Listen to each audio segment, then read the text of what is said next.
ក្លុយខ្មែរនឹងរនាតដែកបន្លឺឡើងយ៉ាងរហ័ស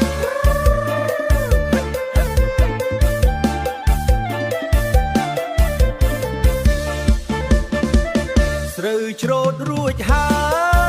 យដាក់ក្នុងចុងរុក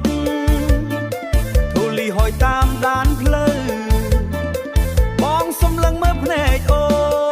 នមើលភ្នែកអូនដៃបងប្រឡាក់ដីហត់នឿយពេញមួយរដូវចាំចប់ចូលឆ្នាំកោងគីសៃលរីស្រស់បងនឹងនាំចាស់តងទៅសំពះដល់ផ្ទះអូន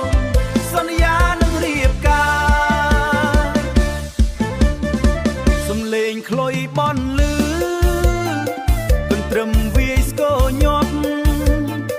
យើងរំក្បែរដើមពោមាប្រាក់បងមិនសូវមា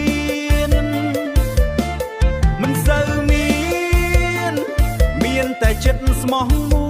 យនឹងកម្លាំងដើមដៃ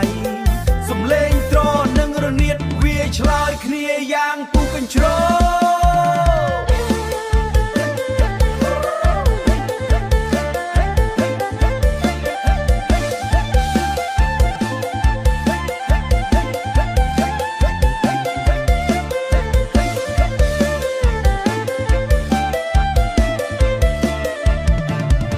ចាំចប់ចូលឆ្នាំ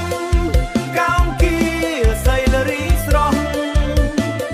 បងនឹងនាំចាស់តងទៅសំពះដល់ផ្ទះអូនសន្យានឹងរៀបការទឹកត្រជាក់ស្រោចមកលាងជម្រះទុកកង្វល់ឆ្នាំថ្មីមកដល់ហើយពាក្យសន្យានៅដដែលមិនប្រែប្រួលឡើយណាស្រីល្អចរិយាសំលេងស្គរចោះបន្តិចម្ដ